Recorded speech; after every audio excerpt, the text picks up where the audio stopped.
Bihar Bhim army के प्रदेश अध्यक्ष भाई अमर ज्योति जी से आग्रह है कि वो आए और सदा सुमन अर्पित करते हुए चंद शब्दों में समय का ख्याल रखते हुए, इसलिए कि आपकी मैं वीडियो देखता हूँ, आप अच्छे वक्ता हैं, थोड़ा बहुजनों के विचार हम लोगों के बीच रखने का काम करें।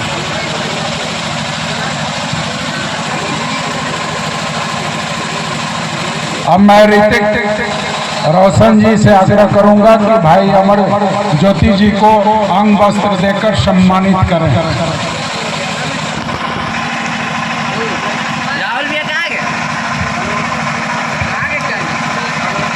सबसे पहले हमारे बड़े भाई समान भीम आर्मी के और बिहार के बहुजन समाज के एक मजबूत स्तंभ, परिवार के सदस्य की तरह भाई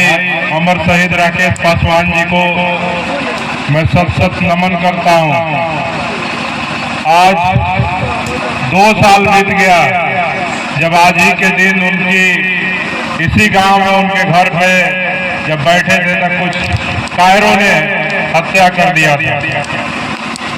हम सबको दुख है इस बात को लेकर के, लेकिन इस घटना से हम सबको सीखने की भी आवश्यकता है। लगातार जिस प्रकार से बिहार में घटनाएं बढ़ी है, हमने तो अपने भाई राकेश पासवान को खो दिया।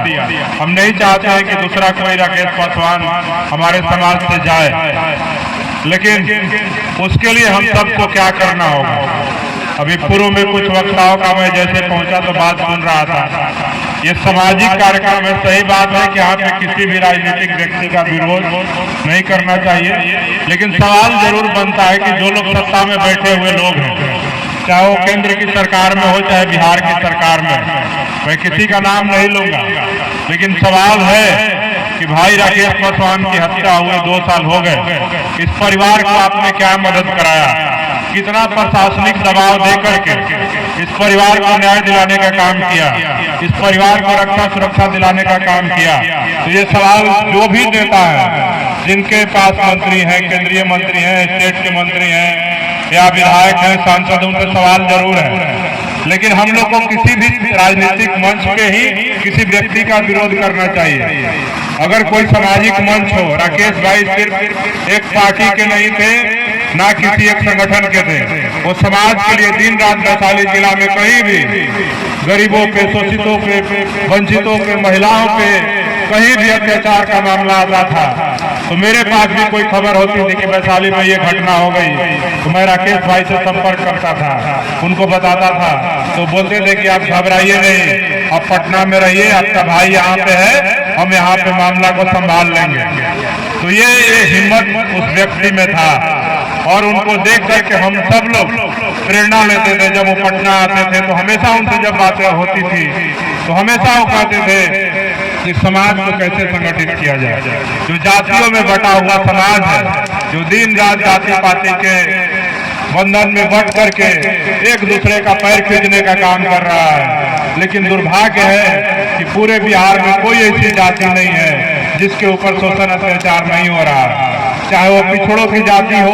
चाहे अति पिछड़ों की जाति हो, या अनुसूचित जाति की जाति हो, या अनुसूचित जनजाति समाज की जाति हो, सारी जातियों पे आए दिन अत्याचार शोषण की घटनाएं हो रही है। इन बातों को लेकर के हम लोग घंटों चर्चा किया करते थे, लेकिन दुख है कि उनको हम सब ने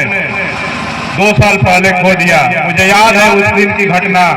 कि जब मैं न्यूज में पढ़ा और मैंने यहाँ पे बात किया वैशाली में, तो पता चला तो मैं पटना में अम्बेडकर जयंती की तैयारी में हम सब लगे हुए थे। मैं तुरंत ही वहाँ से आ गया था यहाँ पे और गांव पे पहुँचा हम लोग। उसके बाद हम लोग अस्पताल गए, उनका पोस्टमार्टम करवाए, उसके बाद हम लोग पटना वापस लौटे। और इस घटना की जानकारी जैसे ही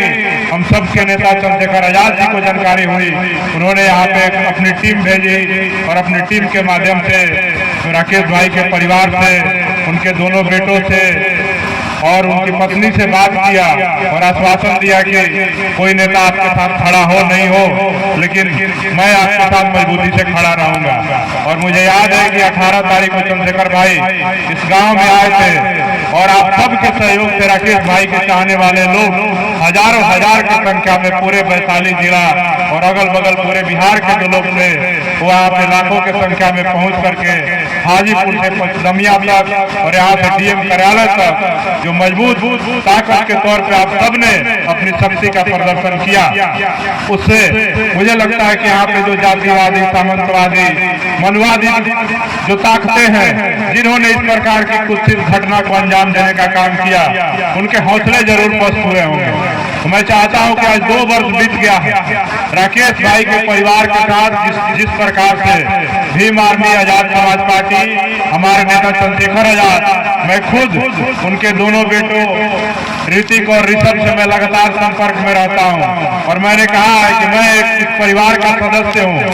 जब भी कहीं कोई दिक्कत आए, कभी भी लगे कि नहीं कोई मदद नहीं कर रहा है, मुझे एक बार याद कर लेना, कोई खड़ा हो ना हो, तुम्हारे साथ मैं जरूर खड़ा रहूंगा और जब तक मेरे शरीर में जान है मैं राकेश भाई के परिवार के साथ मजबूती से खड़ा रहने का काम करूंगा। इस परिवार का अगर कहीं पसीना गिरेगा तो मैं अमर ज्योति दावा करता हूं कि मैं परिवार के लिए खून बहाने का भी आवश्यकता पड़ी तो खून बहाने का भी काम करूंगा।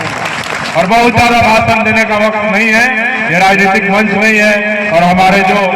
इस कार्यक्रम का संचालन कर रहे हैं उन्होंने कहा भी है कि मैं सुनता हूं और कम शब्दों में बात रखना है। तो मैं आखिर में ये बात जरूर कहूंगा कि मुझे जानकारी मिली है कि हमारी भाभी राकेश भाई की पत्नी लालगंज विधानसभा क्षेत्र से चुनाव लड़ना चाह रही है और वो तैयारी भी कर रही है। तो मैं